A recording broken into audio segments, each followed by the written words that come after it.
quiénes son los benefactores. Por ejemplo, un programa como la cooperación japonesa, por ejemplo, está interesada en resolver el problema de la gestión de redes en el país, ¿no? Entonces, un benefactor da recursos al Estado peruano o líneas de crédito al Estado peruano para solucionar el problema. También puede haber, por ejemplo, un problema como los agricultores, puede haber un grupo, como un grupo de ecologistas, por ejemplo, que dicen, claro, si el gobierno peruano o el gobierno regional de Tacna le da plata a estos agricultores, seguramente, claro, su agricultura de subsistencia, el cultivo de la vid de subsistencia, se va a convertir en algo más grande y por lo tanto va a deteriorar el ambiente. No, mejor que no les den dinero porque se van a volver ricos y van a comenzar a contaminar el ambiente. Puede haber ese tipo de actores. También está, por ejemplo, la iglesia, ¿no? La iglesia siempre es un actor importante en cada lugar. Puede haber personas que el cura usualmente es una persona influyente, entonces también tiene una posición en particular sobre el problema. Entonces habría que identificar qué tipos de actores están en este problema, ¿no? Los benefactores, los que patrocinan el proyecto, los que no reciben ningún beneficio del proyecto, o aquellos que financian el proyecto, y aquellos que tienen algunas visión en particular sobre el problema, ¿no? Por ejemplo, los grupos étnicos también, ¿no? Los chipivos, las comunidades ayánicas, por ejemplo, tienen una visión particular sobre cómo se tiene que gestionar el territorio. Entonces, habría que identificarlos, cada uno de esos actores, porque cada uno de ellos tiene una visión en particular que le va su propio interés, tiene un interés sobre el problema.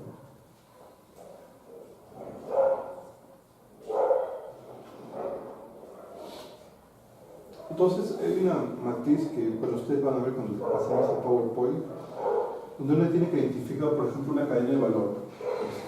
Cuando hablamos, claro, del agricultor, el agricultor es parte de una cadena de valor. El agricultor produce la vid y para producir la vid y ponerla en el mercado hay una serie de hechos, ¿no? El simple hecho de producir hasta venderla, hasta que se le da a alguien que la va a transportar y la va a llevar al mercado, y el vendedor finalmente el que la vende en el mercado. Entonces, por ejemplo, para el tema de la alimentación inadecuada de los niños, se identificó la cadena de valor del vaso de leche. Y en esta cadena de valor está desde que la persona, el ganadero que produce la leche, y hasta toda la cadena que hace que la leche finalmente llegue al mercado y la madre pueda alimentar a su niño. Hay una serie de cosas, ¿no? Bueno, es conocido el hecho de que Gloria, por ejemplo, compra la leche a pequeños ganaderos, y Gloria la procesa y finalmente la enlata, la distribuye en todo el país, ¿no? Entonces es una cadena de valor. Pero en esa cadena de valor hay una serie de actores. O sea, por ejemplo, para el tema de la producción de la leche, los ganaderos, claro, va el ganadero A, el ganadero B, el ganadero C, pero cada uno de ellos es una tipología de ganadero. O sea, habrá ganaderos de subsistencia, muy pequeños, o habrá ganaderos que tienen más parcelas y más ganado, y por lo tanto son distintos actores que tienen distintos intereses, ¿no? Uno depende de Gloria y otro no depende de Gloria. Uno puede vender su leche directamente, insertarla directamente en el mercado, y otro necesita un canal de distribución distinto. Entonces uno tiene que identificar todos esos actores y identificar los procesos que se dan en toda esa cadena de valor. ¿Por qué?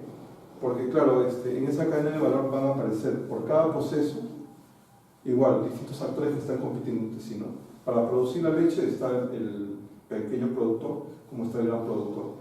Para distribuir la leche está el gran canal de distribución que puede ser Gloria, como está el pequeño canal de distribución que puede ser mi vecino que me lleva mi leche al mercado.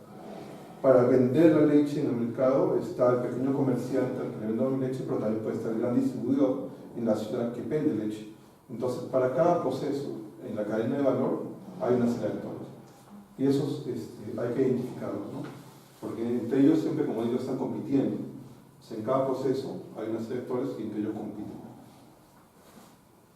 Y cada uno de ellos va a tener un rol y tiene una importancia. Habría que también definir cuál es el peso de ese actor en esa cadena, en ese proceso dentro de la cadena de valor, ¿no? Esto es importante ¿por qué? Porque a veces uno cuando encuentra un problema, obviamente tiene que abordar una solución, ¿no? O sea, en este contexto determinado todos estamos de acuerdo en que esa situación negativa tiene que revertirse. y nosotros tenemos que encontrar una solución. Y a veces optamos por una solución y no hemos hecho este mapeo de actores. Entonces vemos que todos, hay una serie de actores que participan, pero pensamos que todos son iguales. Y como todos son iguales, en nuestra creencia, podemos hablar contigo, y creemos que explicando la solución, claro, ella la puede aceptar, y yo infiero que todos la van a aceptar. Y no es así, porque como hemos dicho, cada uno tiene distintos intereses. Y cada uno, o sea, puede ser que ella me acepte la solución, pero en verdad, en el colectivo nuestro, su opinión, digamos, ella es la persona que menos habla. Entonces, yo soluciono el problema con ella, pero ella no va a comunicar a ustedes la solución. Entonces hay un problema. Puede ser que yo encuentre la solución con ella y ella sí comunica toda la solución, y puede ser que en esa conversación sobre la solución muchos estén de acuerdo y muchos no estén de acuerdo. Entonces, lo ideal es que dentro de esta identificación de la cadena de valor de un problema y de los procesos que se identifican y de los actores que están compitiendo ahí, uno sepa cuáles son los roles, quién pesa más, quién pesa menos, para identificar cuál es el actor que en verdad me va a permitir solucionar el problema o me va a ayudar a solucionar el problema. Un ejemplo, bueno, yo trabajé en Pisco hace bastantes años y bueno, el alcalde de Pisco, para plantearlo más o menos de una manera simple, el alcalde de Pisco, digamos, era izquierdista, era un señor que le interesaba mucho el tema ambiental. Y en ese año, la Pluspetrol estaba explotando el gas de Camisea y estaba buscando un punto para sacar un punto en la costa para que desde Cusco se conecte la tubería de gas y pueda sacar el gas y venderlo fuera del país. Ese punto lo encontró en Paracas. Y entonces se hizo toda la tubería y obviamente el alcalde dijo, si se hace la planta de Pluspetrol en Paracas, es probable que si hay un incidente, bueno, digamos, explote la planta, obviamente contamine la bahía de Paracas. Y de repente ustedes pueden saber que la bahía de Paracas es una zona ambientalmente muy sensible, ¿no? Hay un ecosistema que todo el mundo admira, bueno, ya se cayó ese árbol, pero de todas maneras hay un ecosistema que es bastante interesante y que el alcalde de Pisco, de la provincia de Pisco, el distrito de Paracas de Pisco, está interesado en conservar. Entonces obviamente él ve con malos ojos que la Pluspetrol se instale en la bahía de Paracas, ¿no? Porque puede afectar el ecosistema. Entonces el alcalde no quiere la planta de Pluspetrol. Obviamente Pluspetrol quiere estar en el distrito de Paracas. Y en Pisco también están por un lado los pescadores que dicen que si la Pluspetrol se instala en Paracas, obviamente todo el ecosistema marino va a ser afectado, porque va a haber una tubería que va a pasar por el mar, por encima o por abajo, que va a afectar obviamente las especies marinas que están ahí y por lo tanto va a perjudicar su capacidad de pesca. Entonces están los pescadores, está el alcalde que es ambientalista, está la Pluspetrol, y así van apareciendo una serie de actores. Entonces, claro, el alcalde dice, bueno, nos ve a todos iguales, y llama a los pescadores y el alcalde dice, ¿qué piensan ustedes de la Pluspetrol? Obviamente los pescadores quieren que la Pluspetrol no esté ahí porque les puede impactar en su capacidad de pesca. Entonces el alcalde les ofrece un programa de vivienda social. Dice, una vez que tengamos ciertos recursos, vamos a construir viviendas para los pescadores. Entonces los pescadores dicen ya, apoyan al alcalde para que la Pluspetrol no entre a la bahía de Paracas. Pero Pluspetrol hizo algo más interesante, entre comillas, ¿no? Por eso es importante saber el tema de los actores. Pluspetrol fue a hablar con el gobierno central. En ese entonces, la potestad de que la Pluspetrol se localice en la bahía de Paracas, en el distrito de Paracas, dependía de la provincia, del gobierno provincial. Y claro, el presidente Pluspetrol hizo su lobby con el gobierno central y cambiaron la norma y hicieron que la potestad ahora esté en el distrito, no en la provincia. Entonces ya dependía del alcalde de Paracas. El alcalde de Paracas sí quería que la Pluspetrol esté en la bahía de Paracas. ¿Por qué? Porque bueno, implicaba pagos de tributos y todas esas cosas que iban obviamente a mejorar los ingresos de la municipalidad, ¿no? Entonces, claro, si el alcalde de la provincia hubiese mapeado a los actores, hubiese dicho, primero voy a hablar con el gobierno central para que me ponga el candado sobre la llave que me da cierta potestad a mí, pero no lo vio. Y por otro lado, Petro Calambre también habló con los pescadores y les dijo que si se construía la planta del Club Petróleo en la Bahía de Paracas, iba a haber trabajo para todos. Claro, o sea, claro, está Pisco, San Andrés y Paracas, los distritos que más San Andrés que se dedican a la pesca, realmente quieren salir de esa matriz de desarrollo, ¿no? Donde todo depende de la pesca, ¿no? Entonces, yo creo que digo, no, vamos a cambiar todo eso y va a haber mucho trabajo para todos ustedes. Claro, los pescadores, con el trabajo que me da el Petróleo, yo me compro mi vivienda y chao la vivienda social del alcalde. Es mejor, ¿no? Porque bueno, el Petróleo, una empresa internacional, implicaba mejores ingresos y ¿verdad? Yo me compro la casa que quiero. Yo no quiero una casa o una vivienda social. Entonces los pescadores, en vez de apoyar al alcalde, apoyaron al Petróleo. Y claro, el alcalde tampoco se dio cuenta de eso. Entonces, se dan cuenta, o sea, si uno identifica la cadena de valor y los procesos que hay, identifica el peso específico de cada uno de los actores, puede saber con qué actor o a qué actor dirigirse para solucionar ese problema. Eso el alcalde de Pisco no lo vio y pensó que era muy fácil solo hablar con los pescadores y solucionar el problema ofreciéndose una vivienda social, y no fue así. Finalmente, la Petróleo hizo la planta de licuefacción en la Bahía de Paracas. No dio más empleo, porque en verdad el empleo que generó era para soldadores, y en Pisco, en San Andrés y Paracas lo que hay es bastante son pescadores, no hay soldadores. Los soldadores en verdad fueron de Lima hacia Ica, hacia Paracas, a trabajar. Entonces la mano de obra que consiguió Club Petróleo no era local, era una mano de obra de Lima, y muchos perdidos, ¿no? Entonces, pero bueno, el objetivo del Club Petróleo finalmente se cumplió. Entonces es importante identificar esto. O sea, como digo, uno puede tener una serie de procesos en esta cadena de valor, y en todos esos procesos hay distintos actores que están compitiendo, ¿no? Pero hay que identificar cuál es el peso específico. Hay algunos que son más importantes que otros, hay algunos que, siendo importantes, no son influyentes. O sea, el alcalde, el cura del lugar puede ser una persona muy importante, conoce a todo el pueblo, ¿no? Por ejemplo, yo cuando trabajé en Maricona, el cura se conocía a todos, y cuando yo comencé a trabajar ahí, obviamente a mí no me conocía, y me metí a la iglesia y no sabía quién era yo, pero el cura sí conoce a todos, pero de repente su capacidad de persuasión no sea lo suficiente, pero no tiene que saber qué tanto conoce el cura del lugar.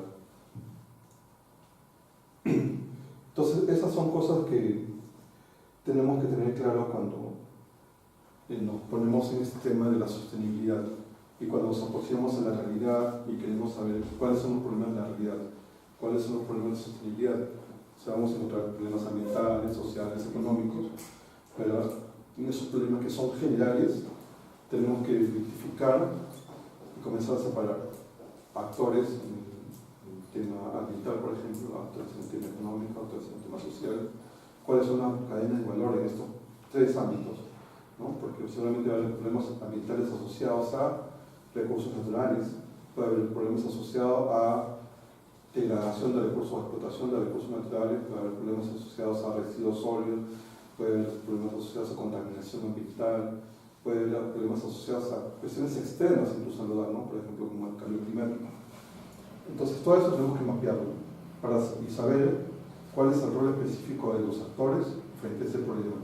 Puede haber, como el alcalde de Pisco, puede haber algunos que estén en contra, y puede haber factores como los pescadores que en verdad les es indiferente, ¿no? Porque solo están esperando la oportunidad que alguien les ofrezca algo, o una vivienda social o más trabajo. Entonces, esas cosas uno tiene que estudiarlas para tener un diagnóstico claro y poder dar soluciones claras a los problemas específicos que hemos identificado, ¿no? Saber cuál es el peso específico de estos actores. Bien. Vamos a hacer un breve descanso para entrar a la siguiente parte. Vamos a descansar 10 minutos. Bien, gracias. ¿Tienen alguna pregunta, por favor? ¿Alguna idea? Profesor, ¿usted es arquitecto? Sí, soy arquitecto, magíster en desarrollo urbano. Con respecto a los objetivos del curso, acá dice promover el proceso de ordenamiento y desarrollo territorial en términos de la competitividad y la sostenibilidad, teniendo como marco la gestión de riesgo y desastres, Sí. como referentes a la aplicación, los conocimientos teóricos y metodológicos del conjunto, el curso, en el caso de ellos, ¿verdad? Pero en realidad el tema del curso es ciudad sostenible, ¿no? Sí. Entonces yo pienso de que si habla del ordenamiento del territorio, debería estar basado más que nada en qué se trata una ciudad sostenible, cómo se planifica. Por ejemplo, como parte de introducción me parece que está excelente, pero me parece que deberíamos un poco incidir a cómo transformar, ¿no?, lo que existe ahora como ciudad digamos, a criterios o parámetros que la conviertan en una ciudad sostenible. Sí.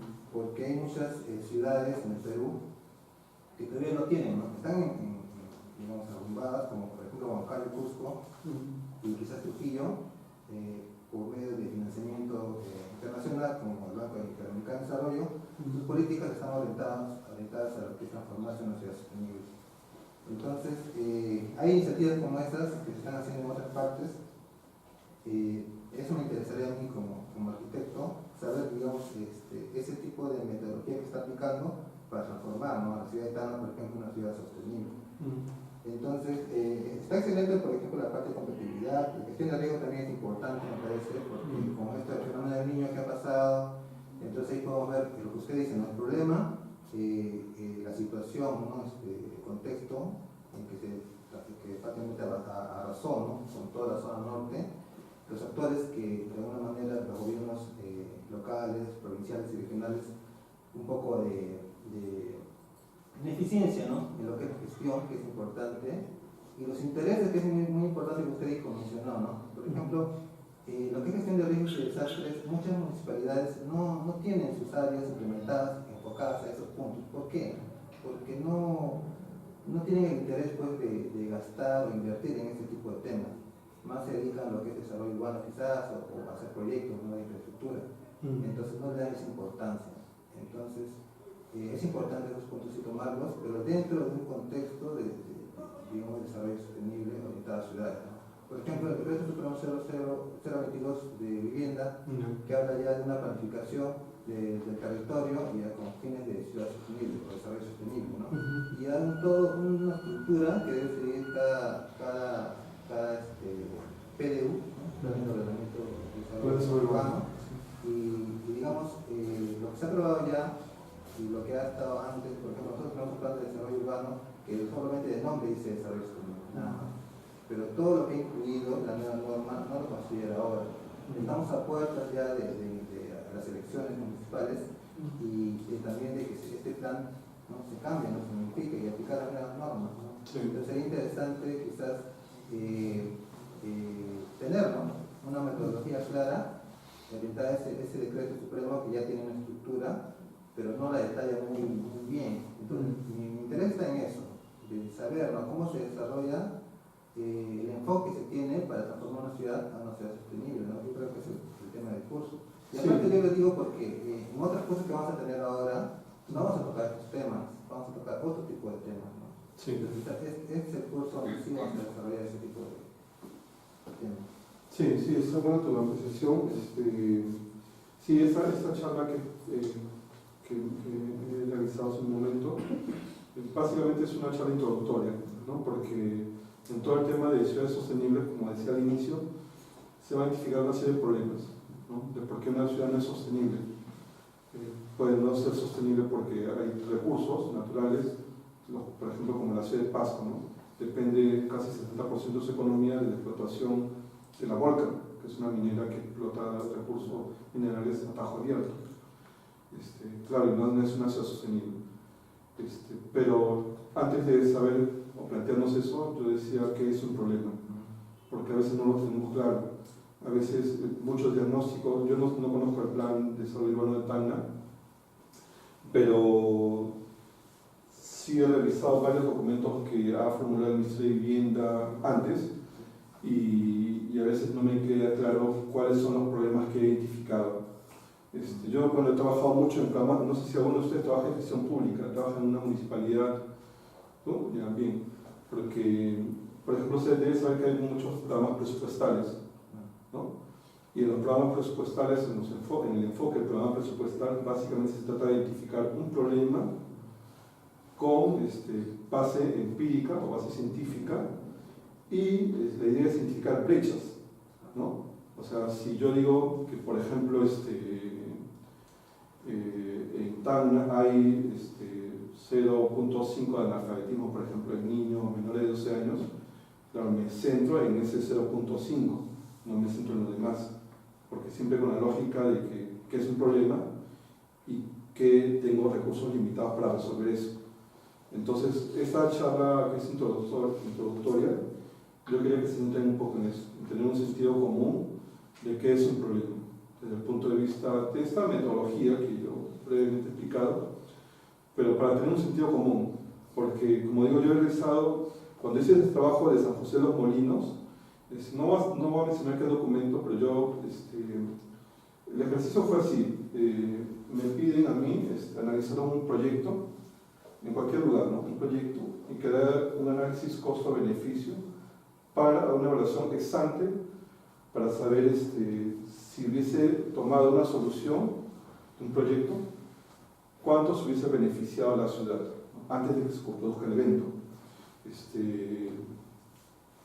Bueno, ese es un ejercicio que vamos a ver después, pero el asunto es que para yo hacer ese análisis, revisé varios diagnósticos de San José de los Molinos, ¿no? Y llegué a un documento que me pareció bastante interesante, pero nunca encontré una cifra. O sea, uno puede decir, por ejemplo, en Tacna hay mucha gente pobre, parece cualquier cosa, pero ese decir mucha gente o decir poca gente pobre es una generalidad. Yo debería decir, hay 5% de pobreza urbana en la ciudad de Tacna, por ejemplo. Entonces ya sé que es 5% y ese 5% es cuantificable. O sea, son 10 personas, son 20 personas, son 50 personas. Pero no sé, que es distinto decir hay mucha o poca. Entonces, en este documento, que tiene que ver con esta ciudad, con este distrito de San José de los Molinos, yo decía, no puede ser un diagnóstico, porque un diagnóstico a mí tiene que darme problemas específicos.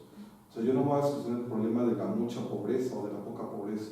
Yo tengo que solucionar el problema de las personas que son pobres, ¿no? Porque tengo que generar empleo para ellos, o tengo que generar recursos para ellos, o tengo que generar escuelas para ellos. Entonces, ¿cuántas escuelas? ¿Cuántos puestos de salud? ¿Cuántos empleos? Eso tengo que saber. No puedo generar mucho empleo, muchas postas, muchos colegios. No puedo hacer porque es un despilfarro de dinero. Y eso pasó mucho en la época de Fujimori. Bueno, al margen del tema político que pueda generar eso. Pero en el primer gobierno de Fujimori, en los años 90, sí hubo mucha inversión en educación. Yo más trabajé en MESET, en el programa de mejoramiento de la calidad educativa, y parte de mi trabajo era evaluar. Y en esos tiempos yo lo acepté con Tacna. Fue una de las primeras veces que vine acá. Básicamente mi trabajo era ir a las zonas rurales, identificar los centros educativos que existían en las zonas rurales y evaluarlos y proponer si deberían de ponerse y hacer un colegio nuevo, ¿no? Entonces, bueno, a partir de esa evaluación, el MESEP decidía enviar la ficha o INFES, no me acuerdo, y hacían o no hacían el colegio. Pero el gobierno de Fujimori hizo un montón de colegios. Pero la verdad es que habían lugares en los que yo iba que solo había 5 alumnos, por ejemplo. Y obviamente yo decía que no debía haber colegio porque el lugar está mal ubicado y puede estar centro de un centro mayor donde los niños podrían desplazarse. Pero hicieron colegios, porque el objetivo era hacer colegios. O sea, había dinero y había que hacer colegios. Entonces, como decía antes, a veces la ausencia de la infraestructura no es la solución al problema. En verdad hay problemas de localización del centro o de la población y había que relocalizarlo. Entonces,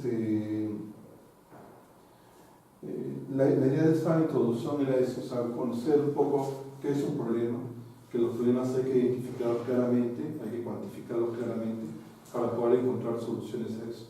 Porque yo no esperaría que ustedes solucionen el problema de la mucha pobreza o de la escasez de empleo o de cosas generales, no lo van a hacer.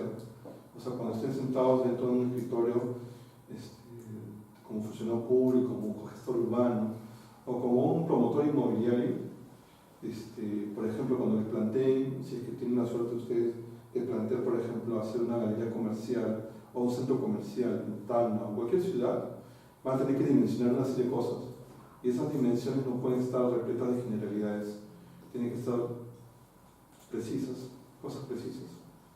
¿Cuántas personas hay en esta situación de pobreza, de mala educación, de enfermedades ricas agudas, que tienen problemas de motricidad, todo eso tiene que estar bien claro, porque sobre los recursos limitados que ustedes tienen, van a operar sobre esas personas. Entonces, eso es lo que quería que en esta breve charla quede claro. Y bueno, y yendo al tema de GRD, o sea, leyendo este diagnóstico, bueno, como digo, este documento era de una institución bastante importante, no era una institución pública, pero era un documento muy importante. Y yo dije, bueno, este documento no me da números, o sea, no me permite solucionar el problema de San José de los Molinos, como con los recursos, bueno, pocos recursos que tengo. Yo tengo que decir cuántas personas hay que tengo que resolver ese problema. A eso quería llegar. O sea, ahora, el enfoque del curso sí ve el tema de competitividad. El programa yo lo envié ayer por correo electrónico. Lamentablemente hay un problema y no puedo mostrarlo acá, pero cuando traigan acá lo vamos a ver. Hay un problema de competitividad de ciudades, ¿sí?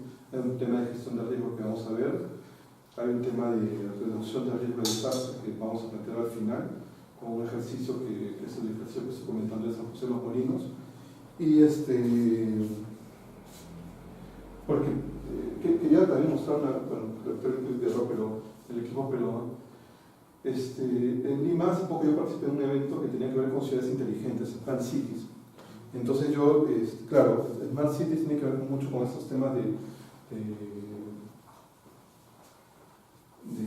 internet, de buen uso de energía, que todo esté interconectado. Sí, es cierto.